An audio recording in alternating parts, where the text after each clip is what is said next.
Ce faci, mă, filmezi? Da, frate. Filmează-mă și pe mine. Filmez unde am lucrat, bă. Și ce a putut să se facă. Ce vezi tu așa? Fără restaurant. Fără restaurant. Uite, acolo m-am urcat. Fără restaurant. Ăsta e restaurant.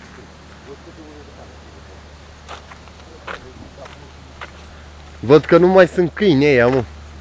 Lupică ăia. Bă, și tot nu-i terminam aici. Nu, e, frate. N-au terminat, mă. Dacă nu l-au terminat. Uite aici îmi beam cafeaua. Acolo. Uite acolo și astea. Pe pietrile alea ascunși și ne uitam la Paul. Da, nebune. Dar era mai mare apa, mă. Acum nu știu de ce e așa mică. Nu l-a terminat încă de... Aia e domnul Crăci. Da, da, uite, gleturile le-a dat.